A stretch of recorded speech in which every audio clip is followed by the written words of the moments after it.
Good afternoon.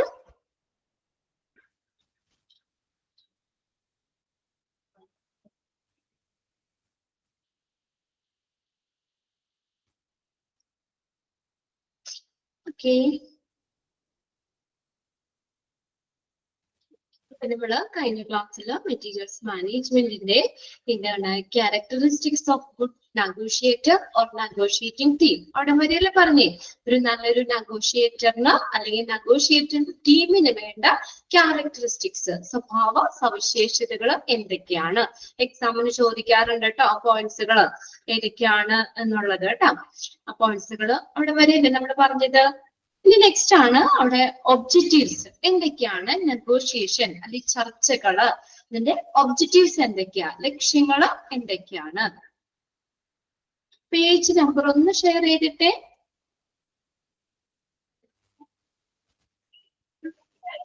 ആ 105 കേട്ടോ. അപ്പൊ എന്തൊക്കെയാണ് നെഗോഷിയേഷന്റെ objectives.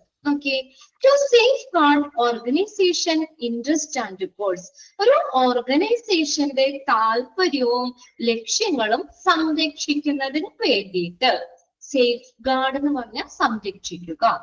To safeguard organization interest and goals. ഒരു ഓർഗനൈസേഷന്റെ താല്പര്യങ്ങളും ലക്ഷ്യങ്ങളും സംരക്ഷിക്കുന്നതിന് വേണ്ടിയിട്ട് അല്ലെ ചർച്ചകളിലൂടെ നമ്മൾ ഉചിതമായ ഒരു തീരുമാനത്തിലേക്ക് എത്താൻ പറ്റും അല്ലെ. അപ്പൊ ആ ഒരു ഓർഗനൈസേഷന്റെ താല്പര്യം എന്താണ് ലക്ഷ്യം എന്താണ് എന്നുള്ളത് നമുക്ക് എന്ത് ചെയ്യാൻ പറ്റും അത് സംരക്ഷിക്കാൻ പറ്റും. ഓക്കെ, അടുത്ത നോക്കിയേ second point. To see that the organization is not in a disadvantages position. ഒരു ഓർഗനൈസേഷൻ ഒരു പ്രതികൂലമായ അവസ്ഥയിലല്ലെന്ന് ഉറപ്പാക്കാൻ. To see that organization is not in a disadvantageous position. എന്താ ഒരു സംഘടന ഒരു ഓർഗനൈസേഷൻ ഇപ്പൊ ഹോസ്പിറ്റൽ ആണെങ്കിലും അത് പ്രതികൂലമായ അവസ്ഥയിലല്ല എന്ന് കാണുന്നതിന് വേണ്ടിയിട്ട്. അടുത്ത നോക്കിയേ. To ensure that the organization gets all benefits which can easily and comparatively come to it in normal circumstances. അതായത് സാധാരണ സാഹചര്യങ്ങളിൽ ലഭിക്കുന്ന അല്ലെങ്കിൽ നിബന്ധനകളുടെയും വ്യവസ്ഥകളുടെയും അടിസ്ഥാനമാക്കിയിട്ട് ഒരു സാധാരണ സാഹചര്യങ്ങളിൽ ഒരു ഓർഗനൈസേഷന് ലഭിക്കുന്ന ബെനിഫിറ്റ്സ് അത് ഈസി ആയിട്ട് നമുക്ക് ലഭിക്കുന്നുണ്ട് എന്ന് സാധാരണ സാഹചര്യത്തില് എളുപ്പത്തില് ഈസി ആയിട്ടും നമുക്ക് അതുപോലെ തന്നെ പെട്ടെന്ന് ലഭിക്കുന്ന തരത്തിലുള്ള എല്ലാ ബെനിഫിറ്റ്സും എല്ലാ ആനുകൂല്യങ്ങളും സ്ഥാപനത്തിന് ലഭിക്കുന്നുണ്ട് എന്ന് ഉറപ്പാക്കുന്നതിന് വേണ്ടിയിട്ട്. To ensure ചെയ്യാന്ന് വെച്ചാൽ ഉറപ്പുവരുത്തുക. To ensure that the organization gets all benefits.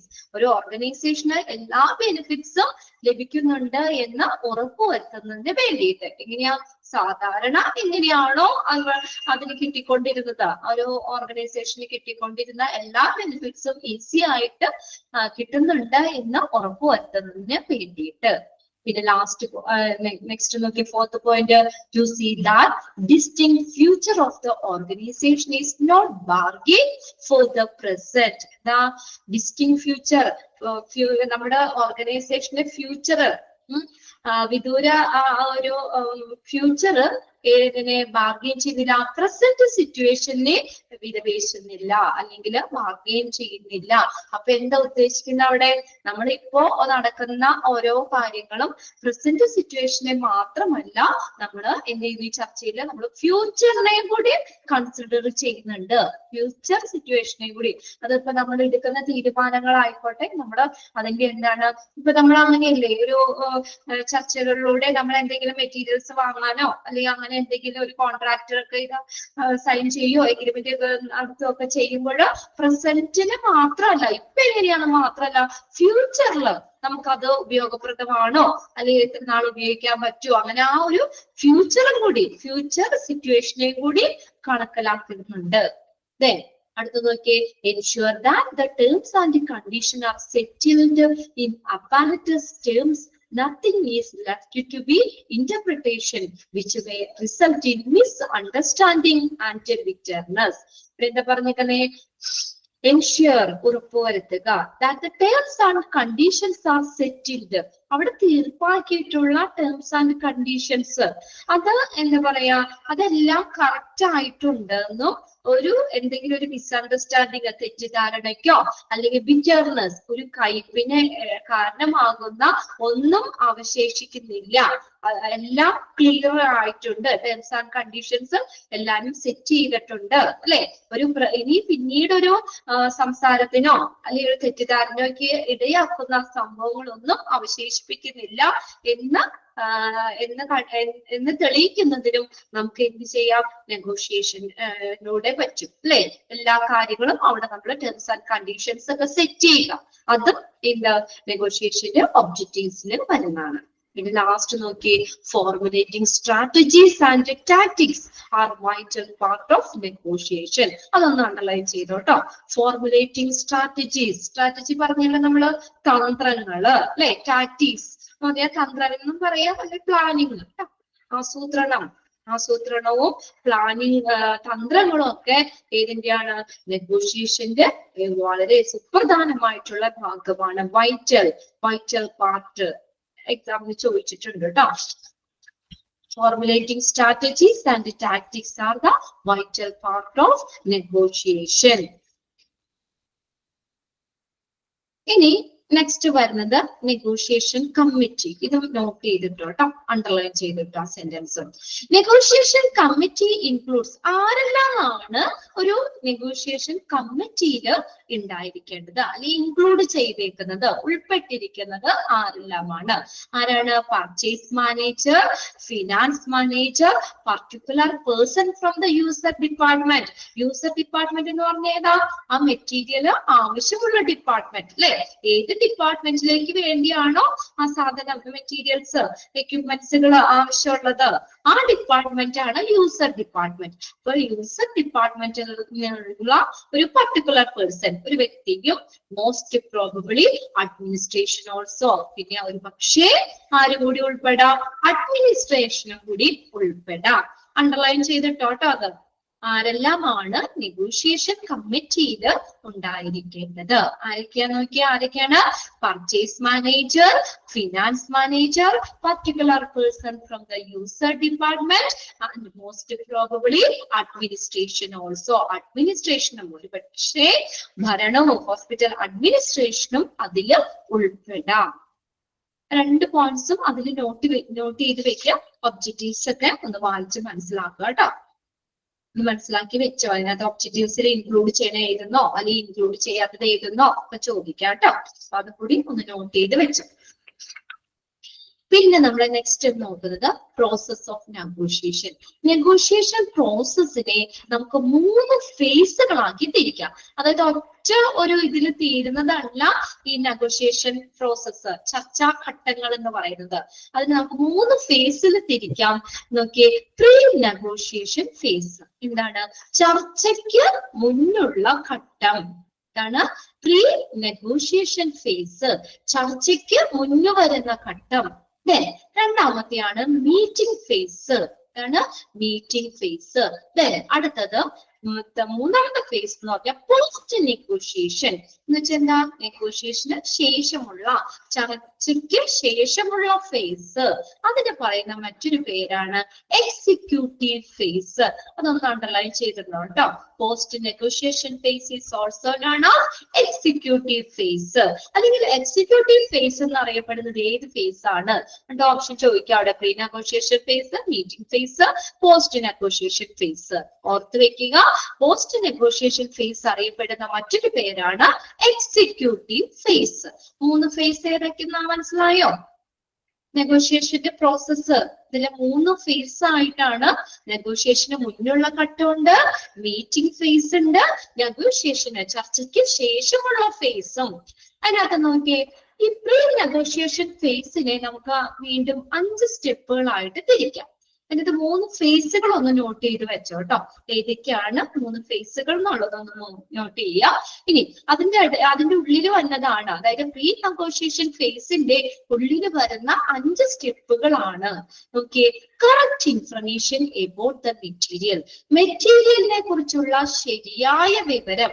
അതാണ് നമ്മൾ ചർച്ചയ്ക്ക് മുന്നുള്ള, നമുക്ക് ഏത് മെറ്റീരിയൽ ആണോ അതിന്റെ ഡീറ്റെയിൽ അല്ലെ, അതിനെ കുറിച്ചുള്ള കറക്റ്റ് ഇൻഫർമേഷൻ. അത് ഏത് വരുന്നതാണ്?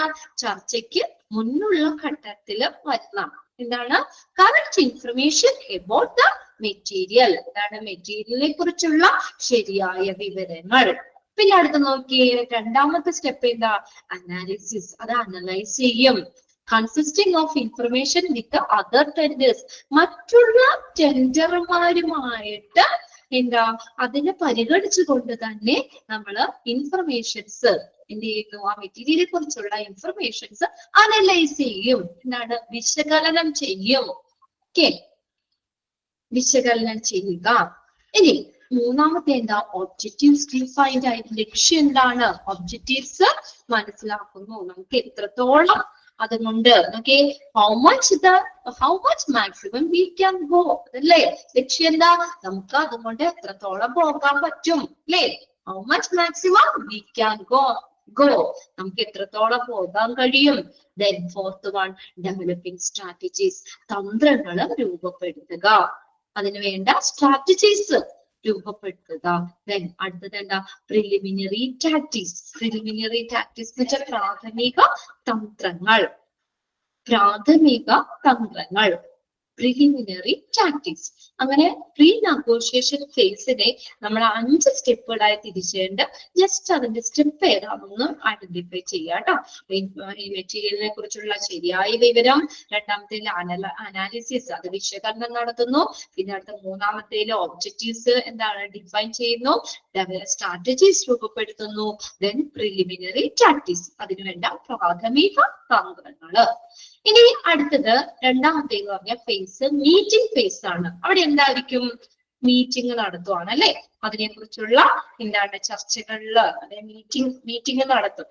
ഇത് നെഗോഷിയേഷന് മുന്നുള്ള കാര്യങ്ങളാണ്. ഇത്രയും ആസൂത്രണവും ഇതൊക്കെ തന്ത്രങ്ങൾ രൂപപ്പെടുത്തലൊക്കെ നെഗോഷിയേഷന് മുന്നിൽ. ഇനി നെഗോഷിയേഷൻ ഫേസ്, അത് മീറ്റിംഗ് ഫേസ് എന്ന് പറയുന്നത് okay, will not be complete in one meeting. ഒറ്റ മീറ്റിംഗ് കൊണ്ട് തീരുന്നതല്ല. അതിനെ നമ്മൾ വീണ്ടും 3ആയിട്ട് തിരിച്ചിട്ടുണ്ട്. Meeting phase can be divide into 3. ഏതൊക്കെയാണ്? പേര് പഠിച്ചു വെക്കണം കേട്ടോ. മീറ്റിംഗ് ഫേസില് exploratory meeting, discussion meeting, agreement meeting. ആ പേരിൽ തന്നെ നമുക്ക് അറിയാൻ പറ്റും എന്താണ് എക്സ്പ്ലോറേറ്ററി മീറ്റിംഗ്. പരിവേഷണ യോഗം. എക്സ്പ്ലോറേറ്ററി മീറ്റിംഗ് എന്താ നടത്തുന്നത്? അവിടെ എക്സ്പ്ലോറേറ്ററി മീറ്റിംഗില് 2 പാർട്ടികൾ ഇൻട്രൊഡ്യൂസ് ദംസെൽസ്. അവര് 2 പാർട്ടികള്, 2 കക്ഷികള് പരസ്പരം ഇൻട്രൊഡ്യൂസ് ചെയ്യുന്നു. ആൻഡ് ഇൻഫർമേഷൻ അനലൈസ്ഡ്, ഇൻഫർമേഷൻ വിശകലനം ചെയ്യുന്നു. 2 പാർട്ടികള് പരസ്പരം ഇൻട്രൊഡ്യൂസ് ചെയ്യുന്നു, എന്നിട്ട് ഇൻഫർമേഷൻ വിശകലനം ചെയ്യുന്നു, അനലൈസ് ചെയ്യുന്നു. അതാണ് എക്സ്പ്ലോറേറ്ററി മീറ്റിംഗിൽ നടത്തുന്നത്. അടുത്ത ഡിസ്കഷൻ മീറ്റിംഗ് ആണ്. അവിടെ എന്തായിരിക്കും? അപ്പോ ഇഷ്യൂ, പ്രശ്നം എന്താണെന്ന് ഡിസ്കസ് ചെയ്യുന്നു. പേരിൽ നിന്ന് അറിയാം. ഡിസ്കഷൻ മീറ്റിംഗിൽ എന്താ നടക്കുന്നത്? ഇഷ്യൂ ഡിസ്കസ് ചെയ്യും. ആ പ്രശ്നം, ഇഷ്യൂ എന്താണ് എന്നുള്ളത് ഡിസ്കസ് ചെയ്യും. അടുത്തത് തേർഡ് വൺ നോക്കിയേ, എഗ്രിമെന്റ് മീറ്റിംഗ്. അവിടെ എന്തായിരിക്കും? അപ്പൊ എഗ്രിമെന്റ് മീറ്റിംഗിൽ എന്തായിരിക്കും? എഗ്രിമെന്റ് നടത്തുന്നു. എഗ്രിമെന്റ് മീറ്റിംഗ്, എഗ്രിമെന്റ് റീച്ച്, എഗ്രിമെന്റിലേക്ക് എത്തിച്ചേരും. And the contract is signed by both parties. എന്ത് ചെയ്യും? ഒരു എഗ്രിമെന്റിലേക്ക് എത്തിച്ചേരുമ്പോ 2 കക്ഷികളും എഗ്രിമെന്റ് സൈൻ ചെയ്യും. Agreement reached and the contract is signed by both the parties. Okay. Then അടുത്തതാണ് പോസ്റ്റ് നെഗോഷിയേഷൻ ഫേസ്, അല്ലെങ്കിൽ അറിയപ്പെടുന്ന മറ്റൊരു പേരാണ് എക്സിക്യൂട്ടീവ് ഫേസ്. എന്ത് ചെയ്യുന്നു? Agreement is carried out, agreement നടപ്പിലാക്കുന്നു. 3 ഫേസുകൾ മനസ്സിലായോ? മൂന്ന് ഫേസ് ഉണ്ട്. നെഗോഷിയേഷന് 3 ഫേസ് ഉണ്ട്. നെഗോഷിയേഷന് മുന്നുള്ള ഫേസ് ഉണ്ട്, പിന്നെ മീറ്റിംഗ് ഫേസ് ഉണ്ട്, പിന്നെ പോസ്റ്റ് നെഗോഷിയേഷൻ ഫേസ് അല്ലെങ്കിൽ എക്സിക്യൂട്ടീവ് ഫേസ്. അപ്പൊ പ്രീ നെഗോഷിയേഷൻ ഫേസ് എന്ന് പറഞ്ഞാൽ നെഗോഷിയേഷന് മുന്നുള്ള കാര്യങ്ങൾ, മെറ്റീരിയലിനെ കുറിച്ചുള്ള ഇൻഫർമേഷൻ അത് അനലൈസ് ചെയ്യുന്നു, ഒബ്ജക്റ്റീവ്സ് ലക്ഷ്യങ്ങൾ ഡിഫൈൻ ചെയ്യുന്നു, അതിനു വേണ്ടിയിട്ടുള്ള ആസൂത്രണങ്ങൾ അല്ലെ സ്ട്രാറ്റജീസ് രൂപപ്പെടുത്തുന്നു, പ്രാഥമിക തന്ത്രങ്ങൾ, അവിടെ വരെ പ്രീ നെഗോഷിയേഷൻ ഫേസില്. അടുത്തത് മീറ്റിംഗ് ഫേസ് ആണ്. അത് ഒറ്റ ഫേസ് കൊണ്ട് തീരുന്നില്ല എന്ന് പറഞ്ഞു. 3 ഉണ്ട്. ഏതൊക്കെയാ? Exploratory, discussion meeting, agreement meeting. Exploratory മീറ്റിംഗിൽ 2 കക്ഷികൾ പരസ്പരം ഇൻട്രൊഡ്യൂസ് ചെയ്യുന്നു, അവർക്കുള്ള ഇൻഫർമേഷൻ പരസ്പരം കൈമാറുന്നു. ഡിസ്കഷൻ മീറ്റിംഗിൽ ഇഷ്യൂ ഡിസ്കസ് ചെയ്യുന്നു. എഗ്രിമെന്റ് മീറ്റിംഗിൽ 2 കക്ഷികൾ എന്ത് ചെയ്യുന്നു? അവരെ ഒരു എഗ്രിമെന്റിലേക്ക് എത്തിച്ചേരുകയും 2 കക്ഷികൾ സ്വയം എന്ത് ചെയ്യുന്നു? അവര് കോൺട്രാക്ട് സൈൻ ചെയ്യുകയും ചെയ്യുന്നു. ഇനി പോസ്റ്റ് നെഗോഷിയേഷൻ ഫേസ് അല്ലെങ്കിൽ എക്സിക്യൂട്ടീവ് ഫേസ് എന്ന് പറഞ്ഞാൽ എന്താണ്? Agreement is carried out. അപ്പൊ ചോദിക്കാം, എഗ്രിമെന്റ് നടപ്പിലാക്കുന്നത് ഏത് ഫേസിലാ? ഏത് ഫേസിലാണ്? Post negotiation face. നെഗോഷിയേഷന് ശേഷമുള്ള ഫേസിലാണ് എഗ്രിമെന്റ് നടപ്പിലാക്കുന്നത്. അതിന് ആ എഗ്രിമെന്റ് നമ്മൾ നടപ്പിലാക്കുന്നത് വീണ്ടും കുറച്ച് സ്റ്റെപ്പുകൾ പറഞ്ഞിട്ടുണ്ട്, അതൊന്ന് മനസ്സിലാക്കി വെക്കുക കേട്ടോ. എന്തൊക്കെയാണ്? To place the purchase order. ഇപ്പൊ എന്ത് ചെയ്യുന്നു? പർച്ചേസ് ഓർഡർ കൊടുക്കുന്നു. പർച്ചേസ് ഓർഡർ കൊടുക്കുന്നു. എന്തെല്ലാം സാധനങ്ങള് നമുക്ക് വാങ്ങണം, പർച്ചേസ് ചെയ്യണം എന്നതിനെ കുറിച്ചുള്ള ഒരു പർച്ചേസ് ഓർഡർ കൊടുക്കുന്നു. അടുത്തതാണ് ഇൻസ്പെക്ഷൻ അറ്റ് ദ സോഴ്സ്. ഇനി എന്താ? അതിന്റെ സോഴ്സ് വേണ്ടേ? അല്ലെ? എവിടെ നിന്നാണ് നമുക്ക് ആ മെറ്റീരിയൽ കിട്ടുക എന്നുള്ള സോഴ്സ്, അതിനെ കുറിച്ചുള്ള പരിശോധന. Inspection at the sources. സോഴ്സിനെ കുറിച്ചുള്ള ആ ഉറവിടം എവിടെയാണെന്നുള്ള ഒരു ഇൻസ്പെക്ഷൻ, പരിശോധന നടത്തുന്നു. പിന്നെ അടുത്തത് എന്താ? To receive a particular item in our stores. Receive ചെയ്യുന്നു. എന്ത് ചെയ്യുന്നു? റിസീവ് ചെയ്യുന്നു. അതാ ഒരു പർട്ടിക്കുലർ സ്റ്റോറില് ഒരു പ്രത്യേക ഐറ്റം റിസീവ് ചെയ്യുന്നു. അടുത്തത് ഇൻസ്പെക്ഷൻ അറ്റ് യുവർ പ്രീമിസസ്. നമ്മുടെ പ്രദേശത്തുള്ള പരിശോധന. അതായത് ഇവിടെ ഉദ്ദേശിക്കുന്നത് മെറ്റീരിയൽസ് ഹോസ്പിറ്റലില് എത്തിയതിനു ശേഷമുള്ള പരിശോധന. മെറ്റീരിയല് ഹോസ്പിറ്റലില് എത്തിയതിനു ശേഷമുള്ള പരിശോധന. Then accepted or rejected. എന്ത് ചെയ്യുന്നു? അക്സെപ്റ്റ് ചെയ്യുന്നു. അല്ലെങ്കിൽ നമ്മളത് എന്ത് ചെയ്യുന്നു? അക്സെപ്റ്റ് ചെയ്യുന്നു, അംഗീകരിക്കുന്നു, അല്ലെങ്കിൽ അത് അല്ലെങ്കിൽ അത് വേണ്ടാന്ന് നമ്മൾ റിജക്ട് ചെയ്യുന്നു. പിന്നെ എന്ത് ചെയ്യുന്നു? ഇനി അക്സെപ്റ്റ് ചെയ്തിട്ട് നമ്മൾ എന്ത് ചെയ്യുന്നു? അത് record in stock register. Stock രജിസ്റ്ററിൽ ഏതൊക്കെ ഐറ്റംസ് ആണ് നമ്മൾ അക്സെപ്റ്റ് ചെയ്തത്, റിസീവ് ചെയ്തത് എന്നുള്ളത് എന്ത് ചെയ്യുന്നു? ഇവിടെ നമ്മൾ റെക്കോർഡ് ചെയ്യുന്നു. Record in stock register. Stock രജിസ്റ്ററിൽ അവിടെ എന്ത് ചെയ്യുന്നു? റെക്കോർഡ് ആക്കി വെക്കുന്നു. ഇൻസ്റ്റോളിങ്. എന്നിട്ട് എന്ത് ചെയ്യുന്നു? ഇൻസ്റ്റോൾ ചെയ്യുന്നു. ഓ സ്റ്റോറിങ്. ഇൻസ്റ്റോൾ ചെയ്യാന്ന് വെച്ചാൽ സ്ഥാപിക്കുക. അത് നമ്മൾ ഇൻസ്റ്റോൾ ചെയ്യുന്നു പ്രോപ്പർ ആയിട്ട്. ബ്രാക്കറ്റിൽ കൊടുത്തിട്ടുണ്ട് ക്യാപിറ്റൽ എക്യുപ്മെന്റ് അല്ലെ? അതുപോലെ തന്നെ ഉപകരണങ്ങൾ ഇത് ഇൻസ്റ്റോൾ ചെയ്യുന്നു, സ്റ്റോർ ചെയ്യുന്നു. അടുത്തത് എന്ത് ചെയ്യുന്നു? അത് പേയ്മെന്റ് നടത്തുന്നു. അതാണ് ഈ നമ്മുടെ എഗ്രിമെന്റ് നടപ്പിലാക്കുന്നതിനുള്ള സ്റ്റെപ്സുകള്. മനസ്സിലായോ? പർച്ചേസ് ഓർഡർ കൊടുക്കും, ഇൻസ്പെക്ഷൻ നടത്തും. ഏതാണ് സോഴ്സ്, നമുക്ക് എവിടെ നിന്നാണ് ആ മെറ്റീരിയൽ കിട്ടുക എന്നുള്ള സോഴ്സ് ഇൻസ്പെക്ട് ചെയ്യുന്നു. ടു റിസീവ് നമ്മുടെ ആ സ്റ്റോറുകളിൽ നമ്മൾ എന്ത് ചെയ്യുന്നു? ആ പ്രത്യേക ഐറ്റം റിസീവ് ചെയ്യുന്നു. നമ്മുടെ പ്രദേശത്ത് പരിശോധന നടത്തുന്നു. അതായത് മെറ്റീരിയൽ ഹോസ്പിറ്റലിൽ എത്തിച്ചതിന് ശേഷമുള്ള പരിശോധന നടത്തുന്നു. അക്സെപ്റ്റ് ചെയ്യുന്നു അല്ലെങ്കിൽ റിജക്ട് ചെയ്യുന്നു. എന്നിട്ട് അക്സെപ്റ്റ് ചെയ്യുകയാണെങ്കിൽ സ്റ്റോക്ക് രജിസ്റ്ററിൽ, റിജക്ട് ചെയ്താണെങ്കിലും നമുക്ക് ആ സ്റ്റോക്ക് രജിസ്റ്ററിൽ റെക്കോർഡ് ചെയ്യാം. റെക്കോർഡ് ചെയ്യുന്നു, ഇൻസ്റ്റോൾ ചെയ്യുന്നു. അതായത് capital equipment or storing, install അല്ലെങ്കിൽ സ്റ്റോർ ചെയ്യുന്നു. അത് പേയ്മെന്റ് നടത്തുന്നു.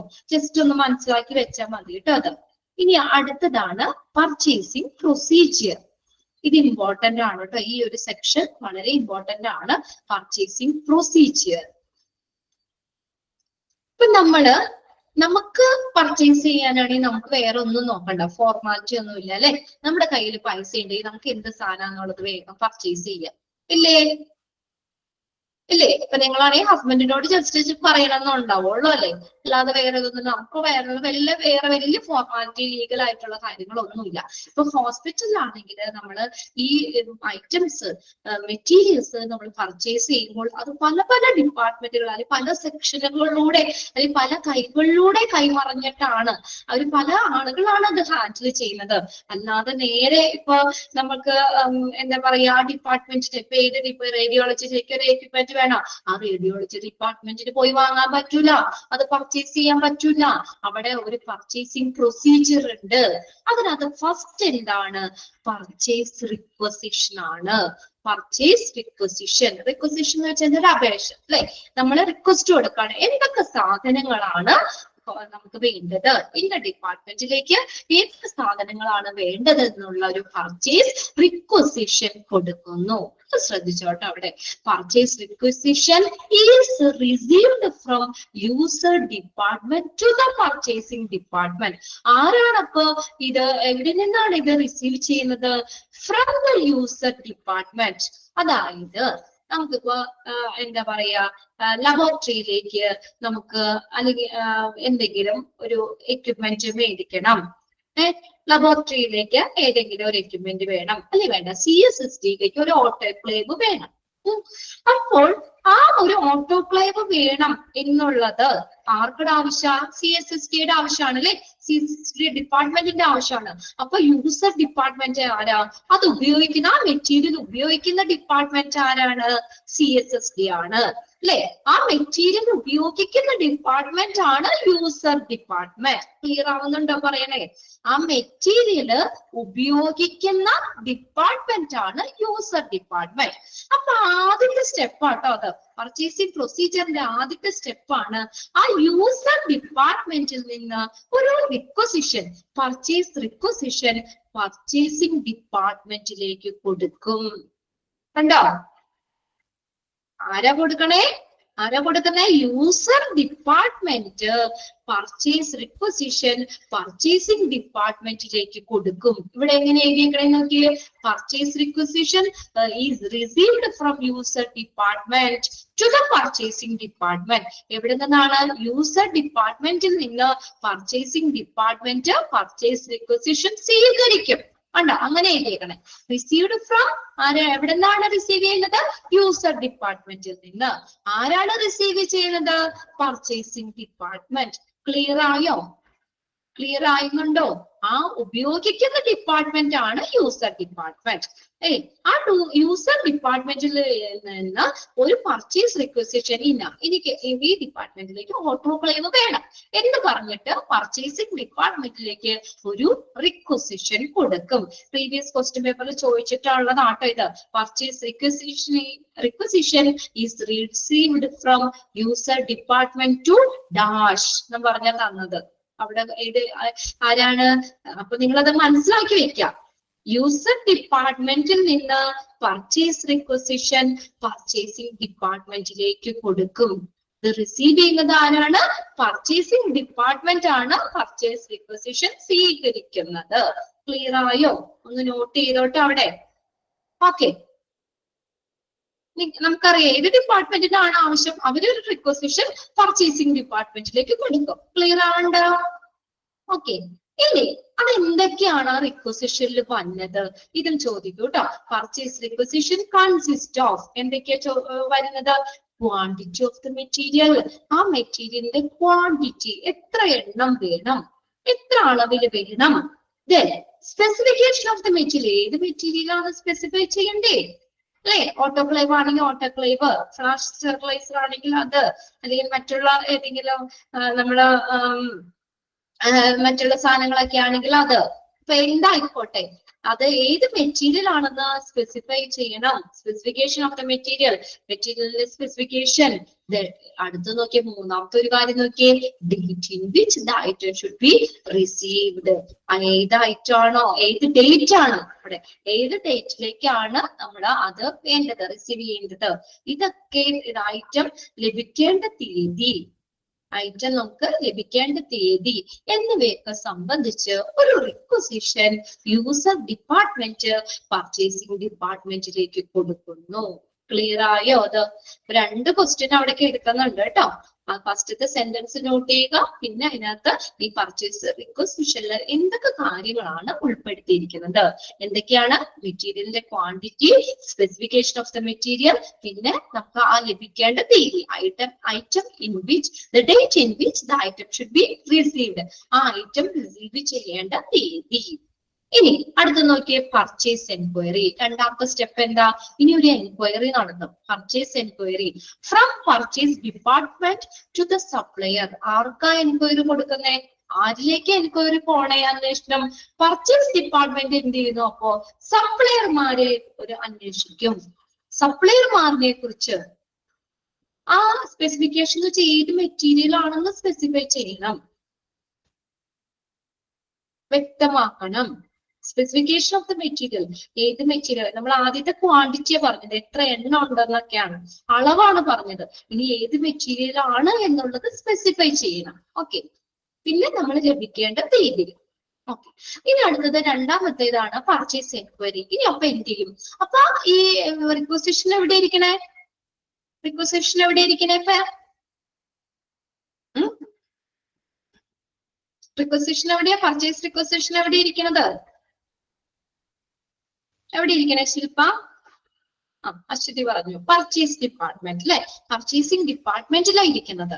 അപ്പൊ അവരെന്ത് ചെയ്യുന്ന അറിയോ? ഈ പർച്ചേസ് ഡിപ്പാർട്ട്മെന്റ് സപ്ലയർമാരേക്ക് ഒരു എൻക്വയറി അവിടെ കൊടുക്കും. ഏതൊക്കെ സപ്ലയർമാര്? അവരെന്ത് ചെയ്യുന്നു? ആ സപ്ലയറിന് ഒരു എൻക്വയറി, ഒരു അന്വേഷണം. അപ്പൊ നമുക്ക് കുറെ സപ്ലയർമാരുണ്ടാവുമല്ലോ, അത് വിതരണം ചെയ്യുന്നവരുണ്ടാവും.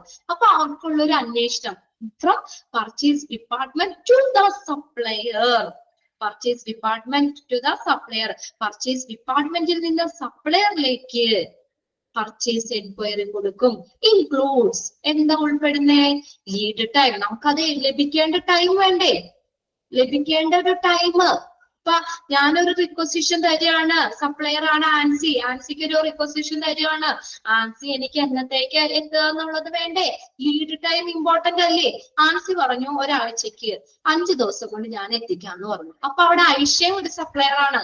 ഐഷ പറഞ്ഞു 3 ദിവസം കൊണ്ട് എത്തിക്കാൻ മിസ് എന്ന് പറഞ്ഞു. അപ്പൊ ഞാൻ ആരെയായിരിക്കും സെലക്ട് ചെയ്യുക? ആരെ ഞാൻ സെലക്ട് ചെയ്യും?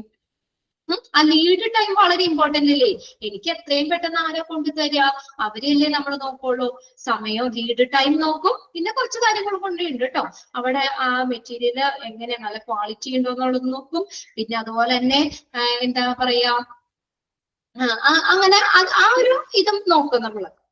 പിന്നെ അത് പറഞ്ഞേക്കുന്നത് നോക്കിയേ. അപ്പൊ എൻക്വയറിയിൽ എന്തൊക്കെ ഉൾപ്പെടുന്നത്? ലീഡ് ടൈം, എത്ര സമയം കൊണ്ട് അല്ലെ നമ്മൾ ഓർഡർ ചെയ്യുന്നത് മുതൽ അത് നമുക്ക് എത്തുന്നത്, ഡിപ്പാർട്ട്മെന്റിൽ എത്തുന്നത് വരെ എടുക്കുന്ന സമയമാണ് ലീഡ് ടൈം എന്ന് പറഞ്ഞത് അല്ലെ. അപ്പൊ ആ ലീഡ് ടൈം എത്രയുണ്ട്? അതിന്റെ ക്വാണ്ടിറ്റി അളവ് നോക്കും. ആ സ്പെസിഫിക്കേഷൻ അല്ലെ, അതിന്റെ സ്പെസിഫിക്കേഷൻസ്, അതിന്റെ ഡീറ്റെയിൽ കാര്യങ്ങള്, അങ്ങനെ ഇതാട്ടോ. നമ്മൾ ഏത് ഐറ്റാന്ന് സ്പെസിഫൈ ചെയ്യുക, അതിന്റെ ഡീറ്റെയിൽസ്, അതാണ് സ്പെസിഫിക്കേഷൻ എന്ന് പറയുന്നത് കേട്ടോ. ആ ഓരോ മെറ്റീരിയലിന്റെ ഡീറ്റെയിൽ കാര്യങ്ങൾ ഇതെല്ലാം നമ്മൾ നോക്കും. അതാണ് പർച്ചേസ് എൻക്വയറി എന്ന് പറയുന്നത്. അപ്പൊ ആരാ കൊടുക്കുന്നത്? Purchase enquiry from purchase department to the supplier. അങ്ങനെ തന്നെ ചോദിക്കാം കേട്ടോ. Purchase enquiry from purchase department to dash, ഇങ്ങോട്ടാണ് സപ്ലയർ. ഓക്കെ, അണ്ടർലൈൻ ചെയ്തിട്ടാണ് ഏതൊക്കെയാണ് എൻക്വയറിയിൽ? Lead time, quantity and specification. ഏത് മെറ്റീരിയൽ ആണെന്ന് സ്പെസിഫൈ ചെയ്യണം, അതിന്റെ ആ ഫീച്ചേഴ്സ് കാര്യങ്ങളൊക്കെ കേട്ടോ, സ്പെസിഫിക്കേഷൻ. ഇനി അടുത്ത് നോക്കിയേ, സി കൊട്ടേഷൻ. അവിടെ എന്ത് ചെയ്യും? സപ്ലയറിനെ കണ്ടുപിടിച്ച അടുത്ത സ്റ്റെപ്പ് എന്താ? കൊട്ടേഷൻസ് കൊടുക്കൂലേ?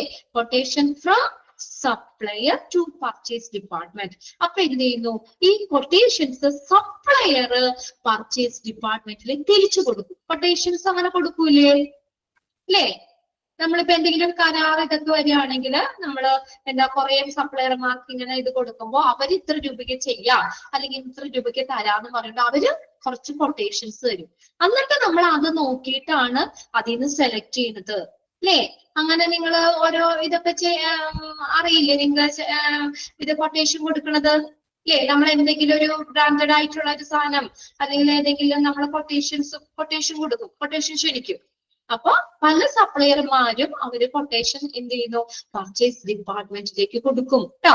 Quotation from supplier to dash department, എങ്ങോട്ടാ കൊടുക്കണേ അവര് തിരിച്ച്? സപ്ലയർ പർച്ചേസ് ഡിപ്പാർട്ട്മെന്റിലേക്ക് കൊട്ടേഷൻസ് കൊടുക്കും. ഇൻക്ലൂഡ്സ്, അപ്പൊ അതിനകത്ത് എന്തൊക്കെയാ അവര് കൊടുക്കുന്ന കൊട്ടേഷനിൽ എന്തൊക്കെയാ ഉൾപ്പെടുന്നത്? Price of the material, quantity, മെറ്റീരിയലിന്റെ പ്രൈസ്, ക്വാണ്ടിറ്റി, ഇത്ര രൂപയ്ക്ക് മെറ്റീരിയൽ തരാം, ഇത്ര ക്വാണ്ടിറ്റി, അളവ്, ഇതൊക്കെ ഉൾപ്പെടുന്ന ഒരു കൊട്ടേഷൻ ആര് തരും? സപ്ലയർ പർച്ചേസ് ഡിപ്പാർട്ട്മെന്റിലേക്ക് കൊടുക്കും. വില വേണ്ടേ? അല്ലെ? പർച്ചേസ് ഡിപ്പാർട്ട്മെന്റിലേക്ക് കൊടുക്കും. വില വേണ്ട, ഇത്ര രൂപയ്ക്ക് തരാന്ന് പറയൂലേ, അല്ലെ? കൊട്ടേഷൻ ഇപ്പൊ ഓരോരുത്തരും ചിത്ര ഇത്ര രൂപയ്ക്ക് ഇപ്പൊ ഒരു എത്രയാണ്, ഒരു 5000 രൂപയ്ക്ക് തരാന്ന് പറഞ്ഞു. പിന്നെ അശ്വതി അപ്പൊ പറഞ്ഞു ഒരു 4500 രൂപയ്ക്ക് തരാന്ന് പറഞ്ഞു. അങ്ങനെ പലരും പല കൊട്ടേഷൻസ് ആണ് പർച്ചേസ് ഡിപ്പാർട്ട്മെന്റിൽ കൊടുക്കുന്നത്. അപ്പൊ പ്രൈസ് ഇമ്പോർട്ടന്റ് ആട്ടോ, പ്രൈസ് കൂടി നോക്കും. എന്നിട്ട് അടുത്ത സ്റ്റെപ്പിൽ എന്താ ചെയ്യുന്നത്? Comparative statement, compare different quotation. അപ്പൊ ഈ പർച്ചേസ് ഡിപ്പാർട്ട്മെന്റിലേക്ക് ഇങ്ങനെ പല കൊട്ടേഷൻ സപ്ലയറിൽ നിന്ന് വന്നു കഴിയുമ്പോൾ അവരെന്ത് ചെയ്യുന്നു? കൊട്ടേഷൻസ് കമ്പയർ ചെയ്യും, അല്ലെ? കൊട്ടേഷൻസ് താരതമ്യപ്പെടുത്തും. അപ്പൊ ഞാൻ നോക്കുമ്പോ ചിത്ര എനിക്ക് 5000 രൂപയ്ക്ക് തരാന്ന് പറഞ്ഞത്, അശ്വതി 4500. അപ്പൊ നമ്മൾ പരസ്പരം ആ കൊട്ടേഷൻസ് കമ്പയർ ചെയ്ത് നോക്കും. എന്നിട്ട് എന്ത് ചെയ്യും? Purchase order. എന്നിട്ട് ഇപ്പൊ ഞാനപ്പോ ആരെ സെലക്ട് ചെയ്യും? സ്വാഭാവികമായിട്ട് അശ്വതിനെ, അല്ലെ? നമ്മൾ കുറച്ച് പൈസ കുറവ് കിട്ടുന്ന അല്ലേ നമ്മൾ നോക്കുള്ളൂ. ക്വാളിറ്റി നോക്കും, ക്വാണ്ടിറ്റി നോക്കും കേട്ടോ, അളവ് നോക്കും, ഇതൊക്കെ നോക്കി എങ്കിലും കുറച്ച് പൈസ കുറവ് ആരാന്ന് വെച്ചാൽ അവരെ നോക്കി നമ്മൾ എന്ത് ചെയ്യുന്നു? അവർക്ക് പർച്ചേസ് ഓർഡർ കൊടുക്കും. അടുത്ത സ്റ്റെപ്പ് ആട്ടോ, ഇതാണ് പർച്ചേസ് ഓർഡർ കൊടുക്കും. അവിടെ എക്സാമിന് ചോദിക്കാറുണ്ട്, പർച്ചേസ് ഓർഡർ എന്ന് പറഞ്ഞ എന്താണ്? Legal document between purchase department and the supplier. Underline ചെയ്തിട്ടോ അത്? The legal document between purchase department and the supplier is called purchase order. ആരൊക്കെ തമ്മിലാണ് ഓർഡർ? പർച്ചേസ് ഡിപ്പാർട്ട്മെന്റും സപ്ലയറും തമ്മിലുള്ള ഒരു ലീഗൽ ഡോക്യുമെന്റ് ആണ് purchase order. The purchase order is a document created by the buyer. ആരാണ് ഓർഡർ ക്രിയേറ്റ് ചെയ്യുന്നത്? വാങ്ങുന്ന ആള്. അത് അണ്ടർലൈൻ ചെയ്തോ? വാങ്ങുന്ന ആള്, ബയ്യർ സൃഷ്ടിച്ച ഒരു രേഖയാണ് പർച്ചേസ് ഓർഡർ. പർച്ചേസ് ഓർഡർ കൊടുക്കും, ഇന്ന സാധനം വേണം എന്ന് ഞാൻ ഓർഡർ തരും, അല്ലെ? The purchase order is document created by the dash. ആരാണ് ക്രിയേറ്റ് ചെയ്യുന്ന? ബയ്യർ ആണ്, വാങ്ങുന്ന ആളാണ് പർച്ചേസ് ഓർഡർ ക്രിയേറ്റ് ചെയ്യുന്നത്. ഏതൊരു പർച്ചേസ് ഓർഡർ ഷുഡ് കണ്ടെയ്ൻ, ഇതും ചോദിക്കാറുണ്ട് കേട്ടോ. ഓരോ പർച്ചേസ് ഓർഡറിലും എന്തൊക്കെ കാര്യങ്ങൾ ഉൾപ്പെടുത്തിയേക്കുന്നത്? Correct date, name, address of the hospital and supplies, description of the goods, സാധനങ്ങളുടെ description, price of the item, order number, terms and conditions, cash ആണോ പർച്ചേസ് ആണോ, മോഡ് ഓഫ് പേയ്മെന്റ്, നമുക്ക് എങ്ങനെയാണ് പേയ്മെന്റ്, എങ്ങനെയാണ് ക്യാഷ് ആണോ ചെക്ക് ആണോ, significance of the authorised person and signature ആട്ടോ, signature of the authorised person. അതിന് അധികാരപ്പെട്ട ഉദ്യോഗസ്ഥരുടെ ഒരു സിഗ്നേച്ചർ കൂടി അടങ്ങിയ ഒരു പർച്ചേസ് ഓർഡർ ആര് കൊടുക്കും? ബയ്യർ, വാങ്ങുന്ന ആള് കൊടുക്കും. ഓക്കെ, ക്ലിയർ ആയോ? അത് നമ്മളൊക്കെ ഓർഡർ ചെയ്ത സാധനങ്ങളൊക്കെ വാങ്ങാറില്ലേ? നമ്മളല്ലേ ഓർഡർ കൊടുക്കണേ? വാങ്ങുന്ന ആള്, ആവശ്യമുള്ള ആളാണ് ഓർഡർ കൊടുക്കുന്നത്. പർച്ചേസ് ഓർഡർ കൊടുക്കും, ക്രിയേറ്റഡ് ബൈ ബയ്യർ. അത് ചോദിക്കാറുണ്ട് കേട്ടോ. Purchase order is a document created by the buyer. ഇനി every purchase order consist of, includes, contain. Every purchase order should contain എന്തൊക്കെയാ ഉള്ളത്? എന്തൊക്കെയാ പർച്ചേസ് ഓർഡറിൽ വന്നേ? Correct date, name, address of the hospital, supplies, description of goods, price of the item, order number, terms and conditions, mode of payment, signature of the authorised person. അതിന് അധികാരപ്പെട്ട ഉദ്യോഗസ്ഥന്റെ signature, സൈനും വേണം. Okay, clear ആവുന്നില്ലേ പറയുന്നേ? ഇനി അടുത്തത് invoice. Invoice എന്ന് പറഞ്ഞാൽ എന്താ? Bill തരൂലേ? Invoice or bill. ആരാണ് ബില്ല് എന്നത്? ആരാ നമുക്ക്? Invoice or bill. Bill invoice പറഞ്ഞ ബില്ല് തന്നെയാണ് bill. The invoice is created by the supplier. അപ്പൊ സപ്ലയർ എന്ത് ചെയ്യും? നമുക്ക് ആ മെറ്റീരിയൽ തരുന്ന സപ്ലയർ നമുക്കൊരു ബില്ല് തരും അല്ലെ? ബില്ല് തരൂലേ? നിങ്ങൾ ബില്ല് തരുമ്പോഴല്ലേ നമ്മൾ പേയ്മെന്റ് കൊടുക്കുള്ളൂ അല്ലെ? അപ്പൊ അവിടെ ചോദിക്കാം ഹു ക്രിയേറ്റ് ഇൻവോയ്സ്? ആരാണ് ഇൻവോയ്സ് ക്രിയേറ്റ് ചെയ്യുന്നത്? സപ്ലയർ ആണ് അല്ലെ? Supplier. Invoice is created by the dash. ആരാണ്? Supplier. Supplier invoice bill create ചെയ്യുന്നു. And shows how much the buyer requires to pay good for the supplier. അപ്പൊ എന്താ ബില്ലില് കാണിക്കുന്നേ? And shows how much the buyer requires to pay for goods bought from the supplier. സപ്ലയറിൽ നിന്ന് വാങ്ങുന്ന സാധനത്തിന് ആ buyer എത്ര രൂപ അല്ലെ എത്ര രൂപ കൊടുക്കണം? അതാണ് എന്തെന്ന് പറയുന്നത്? ഇൻവോയ്സ് എന്ന് പറയുന്നത്. ബില്ല് അതല്ലേ? നമ്മള് കടയിൽ ചെന്നു ഒരു ചുരിദാർ വാങ്ങി, നമ്മള് ഒരു എത്രയാണ് 1500 രൂപ നമുക്ക് അവിടുന്ന് ഷോപ്പിൽ നിന്ന് ബില്ല് 1500 രൂപ തരും. എന്താ 1500 രൂപ എന്ന് പറയുന്നത്? നമ്മള് ആ സാധനം വാങ്ങാൻ കൊടുക്കുന്നതല്ലേ അല്ലേ? നമുക്ക് ആ ചുരിദാർ നമ്മുടെ കയ്യിലേക്ക് തന്നെങ്കിൽ നമ്മൾ കൊടുക്കേണ്ടതാണ്, കൊടുക്കേണ്ട പൈസയാണ് ഇതെന്ന് പറയുന്നത് ബില്ല് എന്ന് പറയുന്നത്. And shows how much the buyer required to pay for goods. ആ ഗുഡ്സ്, ആ സാധനം, ആ മെറ്റീരിയൽ വാങ്ങാനായിട്ട് ബയ്യർ എത്ര രൂപ കൊടുക്കണം എന്ന് കാണിക്കുന്നതാണ് ഇത് ഇൻവോയ്സ്. ക്ലിയർ ആയോ? Invoice is created by the supplier. അത്രയാണ് ആ പർച്ചേസിംഗ് പ്രൊസീജിയറിൽ വരുന്നത്. ഈ ഒരു കുഞ്ഞു സെന്റൻസ് കൂടി അവിടെ ഉണ്ട് കേട്ടോ.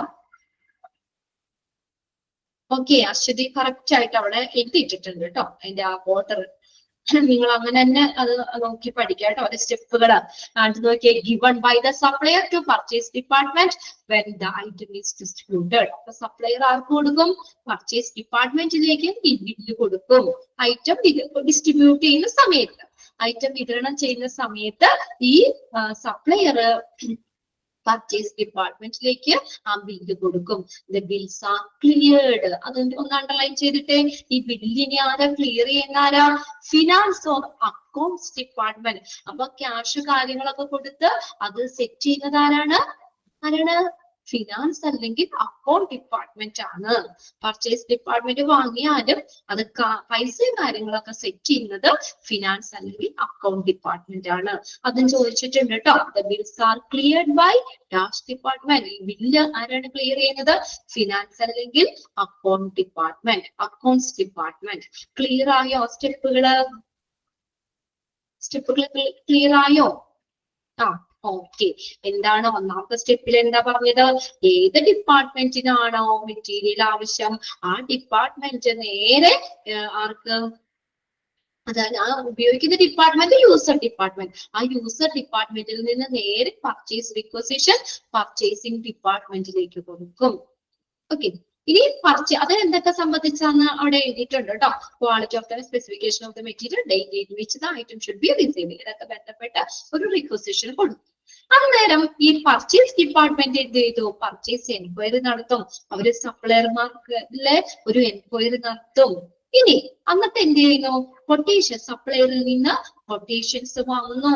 സപ്ലയറിൽ നിന്ന് കൊട്ടേഷൻസ് ഈ പർച്ചേസ് ഡിപ്പാർട്ട്മെന്റ് വാങ്ങുന്നു. അത് പ്രൈസ് ഓഫ് ദ മെറ്റീരിയൽ, ക്വാണ്ടിറ്റിയിലൊക്കെ ബന്ധപ്പെടുത്തി കൊട്ടേഷൻ വാങ്ങുന്നു. എന്നിട്ട് എന്ത് ചെയ്യുന്നു? ആ കൊട്ടേഷൻസ് അവര് കമ്പയർ ചെയ്യുന്നു. Compare the different quotation. എന്നിട്ട് അതിൽ നിന്ന് ഏതാണ് ബെസ്റ്റ്, ഏതാണ് സ്യൂട്ട് എന്ന് വെച്ചാൽ അത് അയാൾക്ക്, ആ സപ്ലയറിന് പർച്ചേസ് ഓർഡർ കൊടുക്കുന്നു. അപ്പൊ എന്താണ് purchase order? Legal document between purchase department and the supplier. Purchase ഡിപ്പാർട്ട്മെന്റും സപ്ലയറും തമ്മിലുള്ള ലീഗൽ ഡോക്യുമെന്റ് ആണ്. Then purchase order is a document created by the supplier. Sorry, buyer. Buyer സൃഷ്ടിച്ച, വാങ്ങുന്ന ആള്, നമ്മളെന്താ ഓർഡർ കൊടുക്കുന്നേ? വാങ്ങുന്ന ആള് സൃഷ്ടിച്ച ഒരു ഡോക്യുമെന്റ് ആണ്. അതിനകത്ത് എന്തൊക്കെ ഡീറ്റെയിൽ ആണോ ഉള്ളതെന്ന് അത് നോക്കണം കേട്ടോ. Every purchase order should contain ഏതൊക്കെയാണെന്ന് നോക്കുക. പിന്നെ അവസാനം എന്ത് ചെയ്യുന്നു? ഈ സപ്ലയർ നമുക്ക് ബില്ല് തരുന്നു അല്ലേ? Invoice is created by the supplier. ആരാണ് ഇൻവോയ്സ് ക്രിയേറ്റ് ചെയ്യുന്നത്, സൃഷ്ടിക്കുന്നത്? സപ്ലയർ ആണ്. അതെന്താണ് ബില്ല് എന്ന് പറഞ്ഞാൽ? ആ ഒരു ഗുഡ്സ്, ആ ഒരു മെറ്റീരിയൽ നമുക്ക് തരണമെങ്കിൽ നമ്മൾ എത്ര രൂപ അവിടെ പേ ചെയ്യണം അല്ലെ? ബയറിന് എത്ര രൂപ ആവശ്യമുണ്ട് അത് കാണിക്കുന്നതാണ് ബില്ല്. അവസാനം എന്ത് ചെയ്യുന്നു? ആ ബില്ല് ആര് സെറ്റ് ചെയ്യുന്നു? അവിടെ ക്ലിയർ ചെയ്യുന്നത് ആരാണ്? ഫിനാൻസ് അല്ലെങ്കിൽ അക്കൗണ്ട് ഡിപ്പാർട്ട്മെന്റ് എന്ത് ചെയ്യുന്നു? അത് സെറ്റ് ചെയ്യുന്നു. ക്ലിയർ ആയോ? ഇത്രയും കാര്യങ്ങള് ക്ലിയർ ആയോ? ബുദ്ധിമുട്ടുണ്ടാവും? പാടാണോ ഈ ചാപ്റ്റർ? ഇത്തിരി വലിയ ചാപ്റ്റർ ആണ് എങ്കിലും അത്യാവശ്യം നമുക്ക് മനസ്സിലാക്കി പോകാൻ പറ്റുന്നില്ലേ ആ കാര്യങ്ങളൊക്കെ? ഇമ്പോർട്ടന്റ് ഒക്കെ നമ്മൾ നോട്ട് ചെയ്തിടണ്ടല്ലോ. ഇച്ചിരി വലിയതാണെന്നുള്ളൂ കേട്ടോ. എന്നാലും നമുക്ക് അത്ര വലിയ ബുദ്ധിമുട്ട് മനസ്സിലാവാൻ പറ്റാത്തത് അല്ലെങ്കിൽ മനസ്സിലാക്കി എടുക്കാൻ വലിയ ബുദ്ധിമുട്ടൊന്നുമില്ല ഈ ഒരു ചാപ്റ്റർ. അത് വെച്ച് നോക്കുമ്പോൾ സിമ്പിൾ ആണ് അല്ലെ? ഒരുവിധം കാര്യങ്ങളൊക്കെ നമ്മളും പർച്ചേസ് ചെയ്യുന്നതാണ്. അതൊക്കെ റിലേറ്റ് ചെയ്തിട്ടൊക്കെ കുറച്ച് നമുക്കൊക്കെ കണക്ട് ചെയ്ത് പറയാൻ പറ്റും അല്ലെ? ബുദ്ധിമുട്ടില്ലല്ലോ അല്ലെ നിങ്ങൾക്ക്? ഓക്കെ. പിന്നെ രണ്ടാമത്തെ അവർ ആയതുകൊണ്ട് ഒരു ചെറിയൊരു ക്ഷീണമുണ്ട് അല്ലെ? കുറച്ച് പേരൊക്കെ ഇതിൽ നിന്നൊക്കെ ഇറങ്ങി പോയിട്ടൊക്കെ ഉണ്ട് അല്ലെ? ഫസ്റ്റ് അവർ ആണെങ്കിൽ ഫ്രഷ് ആയിട്ട് ആയിരിക്കാം. അത് കഴിഞ്ഞ് പിന്നെ ഒരു അവർ കഴിഞ്ഞ് രണ്ടാമത്തെ അവർ ഇരിക്കണേന്റെ ഒരു കുഞ്ഞു ക്ഷീണമൊക്കെ നിങ്ങളുടെ മുഖത്ത് കാണാറുണ്ട്. എങ്കിലും മൊത്തമൊന്നല്ല കേട്ടോ, നിങ്ങളുടെ ആ ഒരു റെസ്പോൺസിൽ കാണാറുണ്ട്. എങ്കിലും എന്താ പറയാ, നമുക്ക് പഠിക്കാതിരിക്കാൻ പറ്റൂല്ലോ അല്ലേ? ബോറടിക്കണ്ടോ? വെള്ളം കുടിക്കണോ? ഇപ്പൊ ഒരു 10 മിനിറ്റ് കൂടെ ഉള്ളൂ അല്ലെ? കുഴപ്പമില്ല അല്ലെ? എന്തായാലും നമുക്ക് എന്ത് ചെയ്യാൻ പറ്റും? പഠിച്ചല്ലേ പറ്റുള്ളൂ. പിന്നെ എന്താണ്, ഇപ്പൊ നമ്മൾ പറഞ്ഞ മൊത്തം കാര്യങ്ങളെ നമ്മൾ അവർ കുഞ്ഞിതാക്കി തന്നേക്കോ. കണ്ടോ? എൻറ്റയർ പർച്ചേസ് ഇൻവോയ്സ് ആണോ? ഇൻവോയ്സിന്റെ അതൊന്ന് അണ്ടർലൈൻ ചെയ്തിട്ടോട്ടോ അവിടെ. അതായത് നമുക്ക് ചോദിക്കാം, who created by invoice is created by dash, അങ്ങനെ ചോദിക്കാം അവിടെ. സപ്ലയർ അല്ലെങ്കിൽ who created invoice, invoice bill സൃഷ്ടിക്കുന്നത് ആരാണ്? സപ്ലയർ ആണ്. പിന്നെ അതിനകത്ത് നമുക്ക് വേണമെങ്കിൽ ചോദിക്കാം, എന്താണെന്നൊന്നും അങ്ങനെ ചോദിക്കൊന്നുമില്ല. പിന്നെ അത് കൊടുക്കുന്നത് സപ്ലയർ ടു ദ പർച്ചേസ് ഡിപ്പാർട്ട്മെന്റിലേക്കാണ്. given invoice given by supplier to the purchase department. അതൊന്ന് അണ്ടർലൈൻ ചെയ്തിട്ടോ. അതെപ്പോഴാണ്? ഐറ്റം ഡിസ്ട്രിബ്യൂഷൻ ചെയ്യുന്ന സമയത്ത്. പിന്നെ ലാസ്റ്റ് സെന്റൻസ് പറഞ്ഞത് കേട്ടോ, the bills are cleared by the finance or account department. Bill clear ചെയ്യുന്നത് ആരാണ്? ഫിനാൻസ് അല്ലെങ്കിൽ അക്കൗണ്ട് ഡിപ്പാർട്ട്മെന്റ് ആണ് ബില്ല് ക്ലിയർ ചെയ്യുന്നത്. ഓക്കെ അല്ലേ? ഇനി നമുക്ക് പറയുന്നത് ഈ പ്രൊസീജിയർ ഇപ്പൊ നമ്മൾ പഠിച്ച കാര്യം തന്നെയാ, അതിനെ അവരൊന്ന് ഷോർട്ട് ചെയ്ത് പറഞ്ഞേക്കുക. Entire purchasing procedure divide into 3, മൂന്നായിട്ട് ഡിവൈഡ് ചെയ്തിട്ടുണ്ട്. മൊത്തത്തില് നമ്മൾ പർച്ചേസിംഗ് പ്രൊസീജിയറിനെ മൂന്നായിട്ട് തിരിച്ചിട്ടുണ്ട്. ഏതാ നോക്കിയേ? പ്രീ പർച്ചേസ് സിസ്റ്റം, പർച്ചേസിന് മുന്നുള്ള സിസ്റ്റം, ഓർഡറിംഗ് സിസ്റ്റം, നമ്മൾ ഓർഡർ കൊടുക്കുന്ന ഇത്, പോസ്റ്റ് പർച്ചേസിംഗ് സിസ്റ്റം, പർച്ചേസിന് ശേഷമുള്ള സിസ്റ്റം. അങ്ങനെ 3 എണ്ണം കേട്ടോ. Entire purchasing procedure divide into 3. ഏതൊക്കെയാണ്? Pre purchase system, ordering system, post purchasing system. ഇനി പ്രീ പർച്ചേസ് സിസ്റ്റം എന്ന് പറഞ്ഞാൽ പർച്ചേസിന് മുന്നുള്ള കാര്യങ്ങൾ നമ്മൾ പറഞ്ഞില്ലേ, അതൊക്കെ തന്നെ. എന്തൊക്കെ കാര്യങ്ങളാ? പർച്ചേസ് റിക്വസിഷൻ കൊടുക്കും, പർച്ചേസ് എൻക്വയറി നടത്തും, കൊട്ടേഷൻ റിസീവ് ചെയ്യും, സ്റ്റേറ്റ്മെന്റ് കമ്പയർ ദ സ്റ്റേറ്റ്മെന്റ് അല്ലെങ്കിൽ കൊട്ടേഷൻസ് കമ്പയർ ചെയ്യും. പറഞ്ഞത് തന്നെയല്ലേ? പറഞ്ഞ കാര്യങ്ങളല്ലേ? ഇതെല്ലാം ഏതിനു മുന്നാണ്? നമ്മള് ആ പർച്ചേസിന് മുന്നിൽ ചെയ്യുന്ന കാര്യങ്ങളാണ് അല്ലെ? പ്രീ പർച്ചേസ് സിസ്റ്റത്തിൽ അത് ഏതൊക്കെ വരണ്ടേ? 3 ഏതാണെന്ന് നോക്കി വെച്ചോട്ടോ. മൊത്തത്തില് പർച്ചേസിംഗ് പ്രൊസീജിയറിനെ നമ്മൾ 3ആയിട്ട് തിരിക്കാന്ന് പറഞ്ഞു. അതിൽ വന്നെയാട്ടോ purchase requisition, purchase enquiry, receiving the quotation and comparative statement. അടുത്ത് നോക്കി, ഓർഡറിംഗ് സിസ്റ്റത്തിൽ എന്ത് ചെയ്യുന്നു? Preparation of purchase order and follow up. Purchase order കൊടുക്കുന്നു, അതിന് ഫോളോ അപ്പ്, അതിന് പിന്തുടർന്നുള്ള കാര്യങ്ങൾ. പോസ്റ്റ് പർച്ചേസിംഗ് സിസ്റ്റം എന്ന് പറഞ്ഞാൽ പർച്ചേസിന് ശേഷം, അതായത് എന്ത് ചെയ്യുന്നു? മെറ്റീരിയൽ റിസീവ് ചെയ്യുന്നു, റിസീവിംഗ് ഓഫ് മെറ്റീരിയൽ, ഇൻസ്പെക്ഷൻ, അത് പരിശോധന നടത്തുന്നു, പേയ്മെന്റ് അല്ലെ? Payment of bills, bill set ചെയ്യുന്നു, പേയ്മെന്റ് ചെയ്യുന്നു. ഓക്കെ. ഇനി അടുത്തതാണ് ക്യാപിറ്റൽ എക്യുപ്മെന്റ് പർച്ചേസ്. കേട്ടിട്ടുണ്ടോ ഈ വേർഡ് എവിടെയെങ്കിലും? ക്യാപിറ്റൽ എക്യുപ്മെന്റ് എന്ന് പറഞ്ഞാൽ ക്യാപിറ്റൽ എന്താണ്? കമ്പാരിറ്റീവ് സ്റ്റേറ്റ്മെന്റ് എന്ന് പറഞ്ഞാൽ ആ സ്റ്റേറ്റ്മെന്റ് കമ്പയർ ചെയ്യുന്നു, കൊട്ടേഷൻസ് തമ്മിൽ കമ്പയർ ചെയ്യുന്നു. ഓക്കെ. ഇനി ക്യാപിറ്റൽ എക്യുപ്മെന്റ് എന്ന് പറഞ്ഞാൽ കേട്ടിട്ടുണ്ടോ നിങ്ങള്? ക്യാപിറ്റൽ എക്യുപ്മെന്റ് എന്ന് പറഞ്ഞാൽ ഒരു ഹോസ്പിറ്റലിനെ സംബന്ധിച്ചാണെങ്കിൽ അല്ലെങ്കിൽ ഒരു ഓർഗനൈസേഷനെ സംബന്ധിച്ചാണെങ്കിലും നമ്മൾ എന്താ വളരെ വില കൊടുത്ത് വാങ്ങുന്ന എക്യുപ്മെന്റ്സ് ആണ് ക്യാപിറ്റൽ എക്യുപ്മെന്റ്. ഇടയ്ക്കിടയ്ക്ക് വാങ്ങുന്നതല്ല, ഒരു ആസ്തി, സ്ഥിര ആസ്തികളാണ്. എക്സാമ്പിൾ ആയിട്ട് വലിയ വലിയ മെഷീൻസ് ഇല്ലേ, ഓട്ടോക്ലേവ്, പിന്നെ അല്ലെങ്കിൽ സ്കാനർ, അങ്ങനെയുള്ള സംഭവങ്ങളൊക്കെ വലിയ വലിയ വില കൊടുത്ത് അതൊന്നും നമ്മൾ എക്സ്റേ മെഷീൻ, വെരി ഗുഡ്, അച്ഛ അവിടെ ഇട്ടുണ്ട്, അച്ഛ ഇപ്പൊ അവിടെ ഇന്ന് ഉറങ്ങാട്ടോ. CT മെഷീൻ ശരിയാണ്, CT മെഷീൻ ഇതൊക്കെ എന്ന് പറഞ്ഞാൽ എപ്പോഴും വാങ്ങാൻ പറ്റുമോ ഹോസ്പിറ്റലിൽ? ഓരോരുത്തർക്കും സ്കാൻ ചെയ്യുന്ന സമയത്തും ഒക്കെ എക്സ്റേ ചെയ്യുന്ന സമയത്ത് ഇതൊക്കെ നമുക്ക് ഓരോരുത്തർക്കും വാങ്ങാൻ പറ്റുമോ? അതെന്ന് പറഞ്ഞാൽ ഒരു പ്രാവശ്യം വാങ്ങിച്ചു കഴിഞ്ഞാൽ ഹോസ്പിറ്റലിനെ സംബന്ധിച്ച് അതൊരു ആസ്തിയാണ് അല്ലെ. എല്ലാ കാലവും നമുക്ക് കുറെ വർഷങ്ങൾ അത് ഉപയോഗിക്കാം. പിന്നെ അതിന്റെ എക്സ്പയറി അല്ലെങ്കിൽ നമുക്ക് അത് ഉപയോഗിക്കാൻ പറ്റാത്ത കാര്യം വരെ നമുക്ക് ഉപയോഗിക്കാം. മെയിൻ്റെനൻസ് ചെയ്തൊക്കെ ആണെങ്കിൽ നമുക്ക് കുറെ കാലം കൂടിയൊക്കെ ഉപയോഗിക്കാം. അതെന്ന് പറഞ്ഞാൽ വർഷങ്ങളായിട്ടുള്ളതായിരിക്കും. അപ്പൊ അതെന്താ പറയുന്നത്?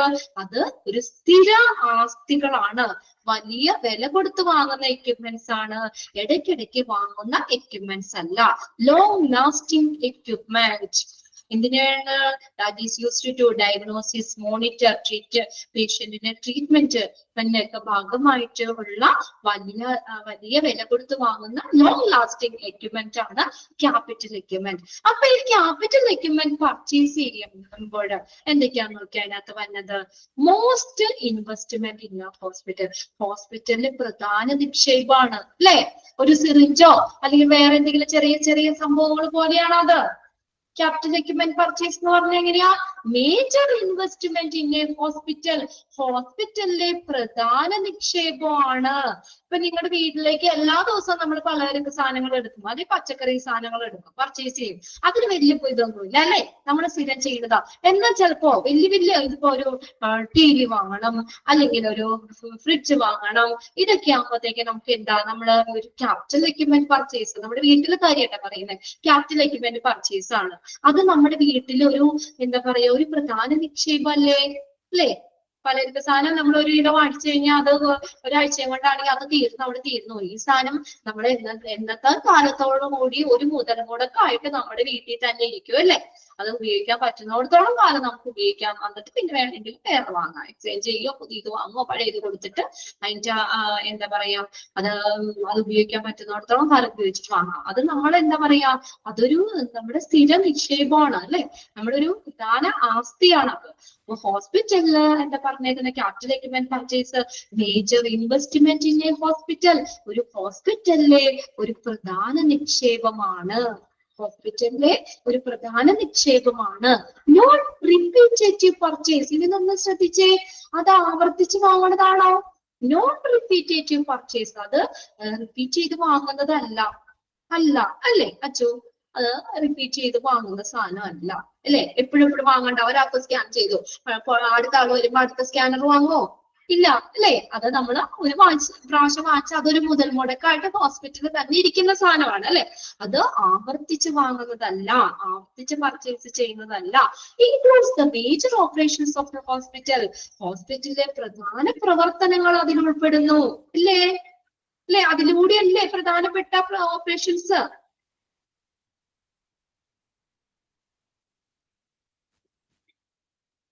എന്താണ്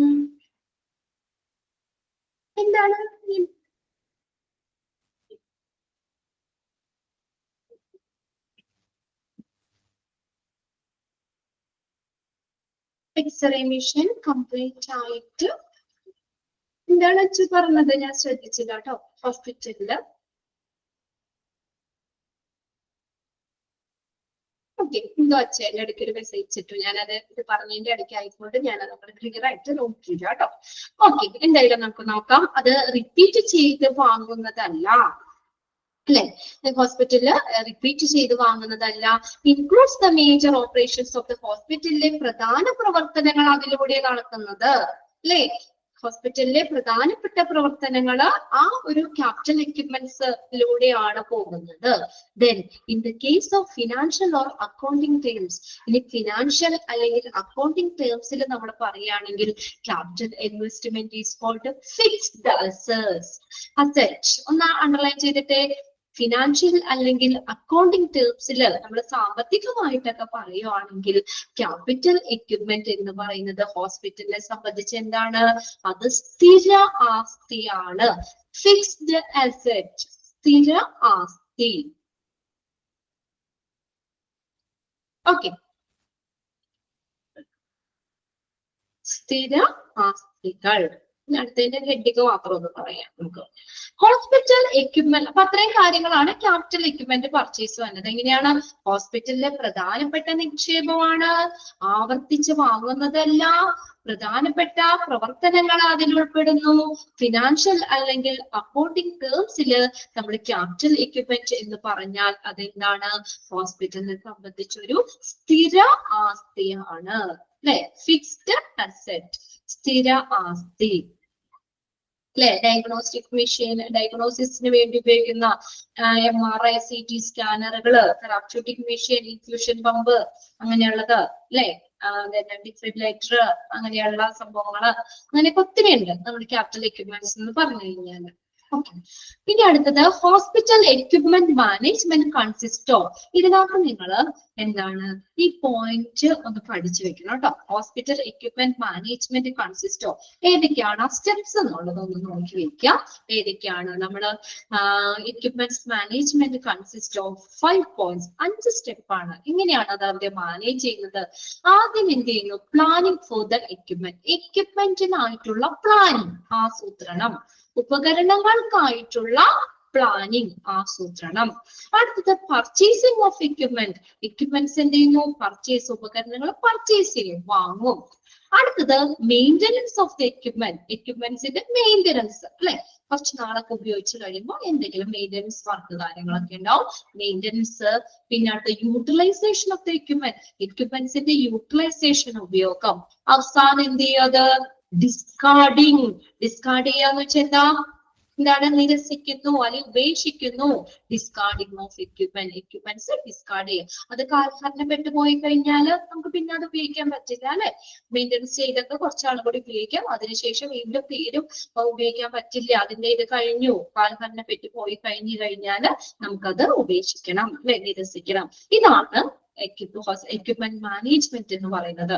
planning for the equipment, purchasing of equipment, maintenance of equipment, utilisation of equipment, discarding of equipment. 5 കിട്ടിയോ? കിട്ടിയോ? ഓക്കെ,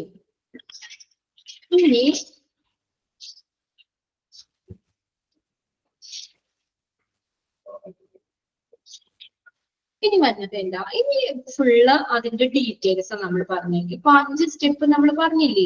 ആ 5 സ്റ്റെപ്പിന്റെ ഡീറ്റെയിൽ ആണ് ഇനി വന്നെ കേട്ടോ. അത് നമുക്ക് അടുത്ത ക്ലാസ്സിൽ നോക്കിയാൽ മതി. ക്ലാസ് ഒക്കെ എങ്ങനെയുണ്ട് പിള്ളേരെ? ക്ലാസ് ഒക്കെ പഠിക്കണ്ടോ? അതോ തേർഡ് മൊഡ്യൂളിലേക്ക് കയറിയപ്പോ ആദ്യത്തെ രണ്ടാമത്തെ മൊഡ്യൂളിനെയൊക്കെ വെച്ചിട്ടുള്ള ആ ഒരു ചൂടൊക്കെ പോയോ? അതോ ചൂട് കൂടിയോ? നിങ്ങളോട് വിശേഷം ഒന്നും ചോദിക്കാനുള്ള സമയം കിട്ടാറില്ല. ഇന്നിപ്പോ ഇത്രയൊക്കെ എടുത്തല്ലോ, രണ്ട് പേജോളം എടുത്ത്. ബുദ്ധിമുട്ടാണോ? കുറച്ച് ടഫാണ് അച്ചോ. ഇതാണ് വലിയ ചെറിയ ചാപ്റ്റർ ആയതുകൊണ്ടാണോ അത് മനസ്സിലാക്കാൻ ഇത്തിരി ബുദ്ധിമുട്ടുണ്ടല്ലേ? അതുകൊണ്ട് ഞാൻ പറഞ്ഞ എന്താ, ഇതിനൊരു സൊല്യൂഷൻ ഞാൻ തന്നായിരുന്നല്ലോ നിങ്ങൾക്ക്. എന്താ ഞാൻ പറഞ്ഞൊരു സൊല്യൂഷൻ? എല്ലാ ദിവസവും വായിക്കണ്ടോ? വായിച്ചു വെക്കണോട്ടോ. മനസ്സിലാക്കാൻ ഇത്തിരി ടഫാണ്, അല്ലേ? അതെ, ഒരു ഇൻട്രസ്റ്റ് വരില്ല, അല്ലെ? നമ്മൾ വെച്ചതുപോലെ അങ്ങോട്ട് പെട്ടെന്ന് പഠിച്ച് തീരാണല്ലോ. ഒരു ചാപ്റ്റർ തന്നെ എടുത്താൽ കുറെ ദിവസങ്ങൾ, കുറെ ക്ലാസ്സുകൾ വേണ്ടി വരുന്നുണ്ട്. പിന്നെ ഇങ്ങനെ കോമൺ ആയിട്ടുള്ള കുറെ കാര്യങ്ങളൊക്കെ ആയതുകൊണ്ട് ഇൻട്രസ്റ്റ് ഇല്ല, അല്ലേ? എന്ത് ചെയ്യാൻ പറ്റും നമുക്കൊരു ഇൻട്രസ്റ്റ് ആക്കാനായിട്ട്? വായിക്കുന്നുണ്ട്, ബട്ട് ഓർമ്മ വരുന്നില്ല, ഓർമ്മ നിൽക്കുന്നില്ല, അല്ലേ? അപ്പൊ അതുകൊണ്ട് നിങ്ങൾ കറക്റ്റ് ആയിട്ട് നമ്മള് മനസ്സിലാക്കി വെക്കുക. അല്ലെങ്കിൽ ഇപ്പോ നമ്മൾ അന്നന്ന് വായിക്കുകയാണെങ്കിൽ നമുക്ക് അത്ര ബുദ്ധിമുട്ട് വരില്ല. നമ്മൾ ഇനി ലാസ്റ്റ് ആകുമ്പോഴത്തേക്ക് നിങ്ങൾക്ക് എക്സാമിന്റെ സമയം ആകുമ്പോഴത്തേക്ക് എന്ന് പറഞ്ഞാൽ ഇത്രയും പോർഷൻസ് വരെയല്ലേ, ഇത്രയും ടീച്ചേഴ്സ് നമ്മൾ നിന്ന് ബുദ്ധിമുട്ടാകും തോന്നുന്നുണ്ട്. അതെല്ലാവരും പറയുന്ന ഒരു കാര്യമാണ്. ഇത്രയും വലിയ എല്ലാ ചാപ്റ്ററും കൂടി വരുമ്പോൾ നമ്മുടെ എക്സാം വരുമ്പോഴത്തേക്കും മൊത്തത്തിൽ കൺഫ്യൂഷൻ ആവും. അല്ലെങ്കിൽ നിങ്ങൾക്ക് അത്രയും, അതുകൊണ്ടാണ് ഞാൻ പറഞ്ഞത് കേട്ടോ. അതുകൊണ്ടാണ് പ്രത്യേകം പറഞ്ഞത്. 3rd 4th മൊഡ്യൂള് ഇച്ചിരി വലിയ ചാപ്റ്ററുകളാണ്. അപ്പൊ അതുകൊണ്ട് തന്നെ നമ്മൾ അന്നന്ന് എടുക്കുന്നത് മാക്സിമം നമ്മൾ അത്രയും ഒന്ന് കറക്റ്റ് ആയിട്ട് മനസ്സിലാക്കി വെക്കാം. കറക്റ്റ് ആയിട്ട് വായിക്കുക, 1-2 പ്രാവശ്യം വായിക്കുക. അപ്പൊ പിന്നെ നിങ്ങൾ എക്സാമിന് ബുദ്ധിമുട്ടുണ്ടാവില്ല പിള്ളേരെ. അല്ലെങ്കിൽ ലാസ്റ്റ് എത്തുമ്പോ എല്ലാവരും കൂടി ആകുമ്പോഴത്തേക്കും ഇപ്പൊ തന്നെ അറിയാലോ, ഒരു ടെക്സ്റ്റ് നല്ലൊരു കട്ടിയില്ലേ എനിക്ക് തേർഡ് മോഡ്യൂളിന്റെ അല്ലേ. അപ്പൊ അത്രയും കഴിഞ്ഞ് എല്ലാ ചാപ്റ്ററും കഴിഞ്ഞ് എക്സാം വരുമ്പോ നമ്മൾ അന്നേരം പഠിക്കാൻ നിന്ന് കഴിഞ്ഞാൽ ബുദ്ധിമുട്ടാണ് നിങ്ങൾക്ക് കേട്ടോ. അന്നേരത്തേക്ക് നിങ്ങൾ മാറ്റി വെക്കണ്ട. അപ്പൊ ഇപ്പൊ നിങ്ങളൊന്ന് 1-2 പ്രാവശ്യം അന്നന്ന് എടുക്കരുത്. ഇപ്പൊ 2 ടീച്ചേഴ്സ് ഇല്ലേ നിങ്ങൾക്ക് എടുക്കണുള്ളൂ, 2 അവർ ക്ലാസ് ഉള്ളൂ. അപ്പൊ ഒരു ചാപ്റ്ററിന്റെ ആണെങ്കിലും കുറച്ച് പോർഷൻസ് വെച്ചിട്ട് നമ്മൾ കവർ ചെയ്യുന്നുള്ളൂ. അത് നിങ്ങൾ അന്നന്ന് തന്നെ ഒരു 10 മിനിറ്റ് ആണെങ്കിലും എടുത്തു കഴിഞ്ഞ് നിങ്ങളത് വായിച്ചു വെച്ച് കഴിഞ്ഞാൽ നിങ്ങൾക്ക് എക്സാമിന് അത്രയും ബുദ്ധിമുട്ടുണ്ടല്ലോ. അപ്പൊ നമുക്ക് ഫ്രീ ആയിട്ട് നടക്കാം കേട്ടോ. ഇതെന്തായാലും നിങ്ങൾ ചെയ്യണം കേട്ടോ. ഞാനത് നിങ്ങളോടൊരു എന്താ പറയാ, ഒരു ആത്മാർത്ഥം ഉള്ളതുകൊണ്ടാണ് ഞാൻ പറയുന്നത്. ആദ്യം മുതൽ ഞാൻ അതാ പറഞ്ഞത്, ഫസ്റ്റ് സെക്കൻഡ് മൊഡ്യൂൾ പോലെയല്ല. അതുകൊണ്ട് ഇപ്പൊ ഇച്ചിരി കഷ്ടപ്പെട്ടോ. ഇപ്പൊ നിങ്ങൾ അന്നന്ന് എടുക്കുന്നത് അന്നന്ന് തന്നെ ഒന്ന് ഇച്ചിരി സമയം കണ്ടെത്തി തന്നെ അത് വായിക്കാൻ ശ്രമിക്കുക. അല്ലെങ്കിൽ പിന്നെ നമുക്ക് അപ്പൊ ലാസ്റ്റ് എക്സാം ആകുമ്പോഴത്തേക്ക് നമുക്ക് ഈസി ആയിട്ടും ഒരുമിച്ച് വരുമ്പോൾ ഒരു ബുദ്ധിമുട്ടും ഉണ്ടാവില്ല കേട്ടോ. എല്ലാവരും ഇന്ന് തന്നെ അത് നിർബന്ധമായിട്ടും ചെയ്യുക, ഒന്ന് വായിച്ചൊക്കെ മനസ്സിലാക്കി വെക്കുക. പിന്നെ നിങ്ങൾ അത്യാവശ്യം ഹെൽപ്പ് ചെയ്യാനായിട്ട് ഞങ്ങളുണ്ടല്ലോ. നമുക്ക് എക്സാം ഇതിന്റെ പോർഷൻസ് കഴിയുമ്പോൾ നമ്മൾ അതൊക്കെ ചെയ്ത പോലെ നമുക്ക് പറ്റുന്ന രീതിക്ക് ക്വസ്റ്റ്യൻ പേപ്പർ റിവൈസ് ചെയ്ത് തരാം. പിന്നെ നമ്മുടെ മോക്ക് ടെസ്റ്റുകൾ വരുന്നുണ്ട്, അതൊക്കെ ചെയ്ത് നോക്കാം. മാക്സിമം സപ്പോർട്ട് ചെയ്ത് തരാം. ഓക്കെ, എന്നാ ബാക്കി ഇനിയിപ്പോ ഇത്ര എടുത്തില്ലേ, ബാക്കി നമുക്ക് അടുത്ത ക്ലാസ് നോക്കിയാൽ മതി. ഓക്കെ, നാളെ ഉണ്ടല്ലോ ബാക്കിക്ക് അടുത്ത ക്ലാസ് നോക്കാം കേട്ടോ. ഓക്കെ, വേറെ വിശേഷമൊന്നുമില്ലല്ലോ. ഇന്നാണ് ഇപ്പൊ ഒരു ഇച്ചിരി സമയം കിട്ടി, ഒരു 5 മിനിറ്റ്. അല്ലെങ്കിൽ പിന്നെ കറക്റ്റ് സമയം വരെ എടുക്കണ്ട. എന്റെ വായ അഴിച്ചു പറഞ്ഞു എനിക്ക് തൊണ്ടവേദന എടുക്കുന്നു, ക്ലാസ്സിൽ കയറിക്കാന്ന് പറഞ്ഞു പോകും. 2-3 മിനിറ്റ് മുന്നേ നിർത്തിയത്. കണ്ടിന്യൂസ് ഇരിക്കല്ലേ നമ്മൾ, 1 മണിക്കൂർ ഫുള്ള് നമ്മൾ ഇങ്ങനെ പറഞ്ഞുകൊണ്ടേ ഇരിക്കും അല്ലേ. അതുകൊണ്ട് ഓക്കെ, എന്നാ ക്ലാസ് വൈൻഡ് അപ്പ് ചെയ്യാം കേട്ടോ.